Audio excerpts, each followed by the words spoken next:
आपको महाराष्ट्र के deputy CM Eknath Shinde का सिंघम स्टाइल दिखाते हैं। ठाणे में चल रहे ऑटो फेस्ट में पहुंचकर शिंदे ने पहले बाइक चलाई और फिर सड़क पर ऑटो चलाते नजर आए। ठाणे में आयोजित ऑटो फेस्ट 2025 में सबसे पहले डिप्टी सीएम शिंदे ने बाइक चलाई। जैसे ही वो इस खास बाइक पर बैठे, उनके आसपास मीडिया और लोगों का जमावड़ा हो गया। डिप्टी सीएम एकनाथ शिंदे ने सिंघम स्टाइल में बाइक दौड़ानी शुरू की और ऑटो फेस्ट का आनंद लिया। उनके साथ परिवहन मंत्री प्रताप सरनाईक और गौतम सिंघानिया भी सवार थे। इसके बाद डिप्टी सीएम शिंदे एक ऑटो की ड्राइविंग सीट पर भी बैठे। एकनाथ शिंदे का ये स्टाइल देखकर हर कोई हैरान था। उन्होंने एक पुरानी गाड़ी भी चलाई। ठाणे में आयोजित किए गए विंटेज कार, क्लासिक कार और सुपर कार प्रदर्शनी में शिंदे ने सफारी का खूब आनंद लिया। इस प्रदर्शनी में 50 वर्ष से ज्यादा पुरानी सभी विंटेज कारें और मोटरसाइकिलें पेश की गयी। दरअसल एकनाथ शिंदे खुद ऑटो ड्राइवर थे, लेकिन वो अपनी मुफलिसी के दौर को नहीं भूले हैं। हालात से लड़कर अब वो बहुत आगे पहुंच चुके हैं। कहा जाता है कि आज भी एकनाथ शिंदे के पास ऑटो है। बहरहाल ऑटो फेस्ट में डिप्टी सीएम शिंदे का स्टाइल लोगों को खूब पसंद आया। बिहार की सियासत में बीपीएससी पर बवाल मचा हुआ है। पहले पीके का रण, अब पप्पू यादव का बिहार बंद। पूरे प्रदेश में आज छात्रों के हुंकार ने सड़कों को जाम रखा। पटना से समस्तीपुर तक और सिवान से पूर्णिया तक बिहार बंद का असर साफ साफ देखने को मिला। राजधानी पटना में तो बिहार बंद के नाम पर खूब बवाल हुआ। प्रदर्शन कर रहे छात्रों ने पटना की अशोक राजपथ रोड पर पहले हंगामा किया, फिर जमकर तोड़फोड़ की। जो लोग छात्र विरोधी है उसका राम राम सत, राम राम सत, राम राम सत, राम राम सत। बंद करो, बंद करो। समस्तीपुर में तो पप्पू यादव के समर्थकों ने बीपीएससी के नाम पर रेल ट्रैक जाम कर दिया। उधर ट्रेन खड़ी हॉर्न बजा रही थी। इधर बीपीएससी पर बवाल मचा था। प्रदर्शनकारी हाथों में बैनर पोस्टर लिए रेलवे ट्रैक पर खड़े थे।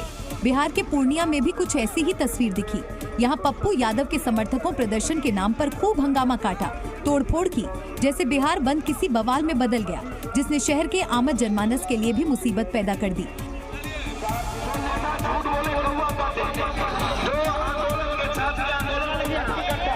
हालांकि बाद में पुलिस ने सख्ती दिखाई और पप्पू यादव के समर्थकों को हिरासत में ले लिया है, लेकिन पूर्णिया में बवाल फिर भी जारी रहा। उधर पप्पू यादव के बिहार बंद के ऐलान पर सियासत भी खूब हुई। आज तो वैसे भी संडे है, रविवार है, तो वैसे भी शांति रहता है, कोई स्कूल कॉलेज कुछ होता नहीं है। और मतलब और डेमोक्रेटिक कंट्री है, सबको अपना अधिकार है। यानी प्रदर्शन में पिछड़ गए तो आरजेडी अब संडे का बहाना बताकर पप्पू यादव के बिहार बंद को फ्लॉप बताने की कोशिश कर रही है, तो दूसरी तरफ पप्पू यादव के समर्थकों ने बिहार को सिर पर उठा रखा है। बिहार के बेतिया में दिन दहाड़े किडनैपिंग हो गई, वो भी किडनैपिंग के आरोप लगे नीतीश के मंत्री के भाई पर। अब तेजस्वी ने इस घटना पर सवाल उठाते हुए पूछा है, क्या बिहार में कानून का राज है? सवाल इसलिए क्योंकि बेतिया से सामने आए सीसीटीवी में किडनैपिंग की वो वारदात कैद हुई जिससे पूरा बिहार सन है। तस्वीरों में देखा जा सकता है कि कुछ लोग पिस्टल की नोक पर एक शख्स को किडनैप करते हैं और जबरन उसकी जमीन लिखवा ली जाती है। किडनैपिंग का आरोपी रवि कुमार उर्फ पीनू तेजस्वी के मुताबिक किसी मंत्री का भाई है। जहां मंत्री जी के जो भाई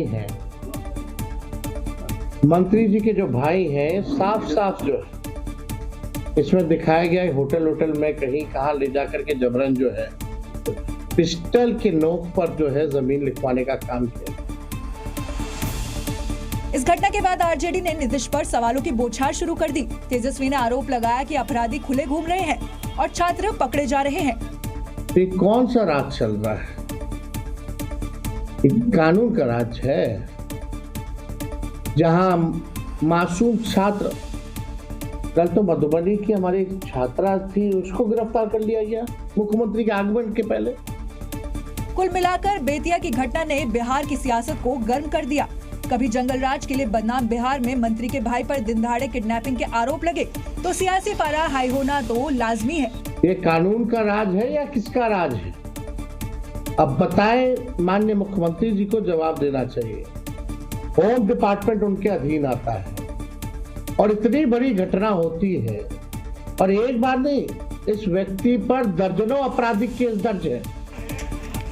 बहरहाल सियासी पारा हाई होने के बाद भी न तो अब तक आरोपी पकड़ा गया, न ही पुलिस के एक्शन में कोई तेजी आई। लिहाजा सवाल उठे कि किसके इशारे पर किडनैपर को अभयदान मिल रहा है। यूपी की राजधानी लखनऊ में स्वामी विवेकानंद की 163वीं जयंती धूमधाम से मनाई गई।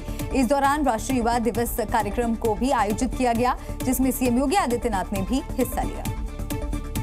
अपने संबोधन के जरिए योगी ने स्वामी विवेकानंद को याद किया तो युवाओं को प्रेरणा भी दी। स्वामी विवेकानंद कहा करते थे कि चुनौती जितनी बड़ी हो, जीत उतनी ही शानदार होती है। और याद करना, ये युवाओं के लिए आज भी प्रेरणा हो सकती है।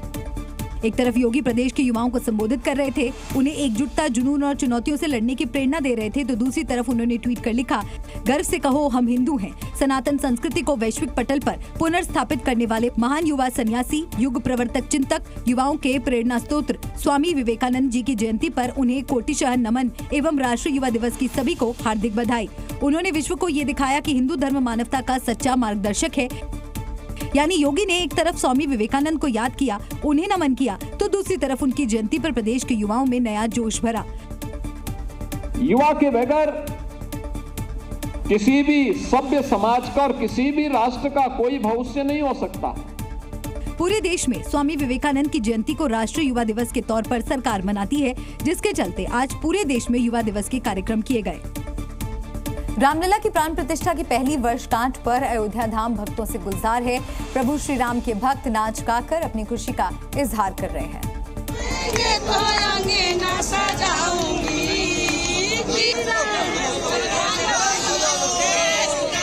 अयोध्या की सड़कों पर भक्तों का सैलाब उमड़ आया है। भगवान की भक्ति में मग्न भक्त झूम रहे हैं, नाच रहे हैं। मौका है रामलला की प्राण प्रतिष्ठा की पहली वर्षगांठ का और इसलिए रामनगरी में भक्तों का तांता लगा है। पिछले वर्ष इसी तिथि पर रामलला की प्राण प्रतिष्ठा हुई थी।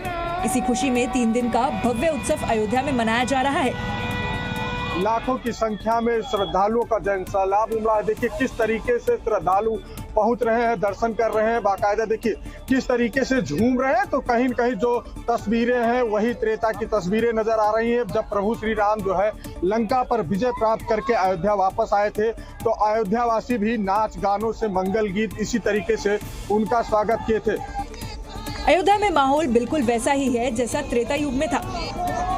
हालांकि कई लोगों के मन में सवाल होगा कि जब 2024 में 22 जनवरी को प्राण प्रतिष्ठा की गई थी, तो फिर इस बार 2025 में 11 जनवरी को वर्षगांठ क्यों मनाई जा रही है? दरअसल अयोध्या में भव्य और दिव्य मंदिर में रामलला 22 जनवरी 2024 को विराजमान हुए थे और हिंदू कैलेंडर के मुताबिक उस तिथि का मुहूर्त 11 जनवरी पड़ रहा है, इसलिए वर्षगांठ 11 जनवरी को मनाई गई।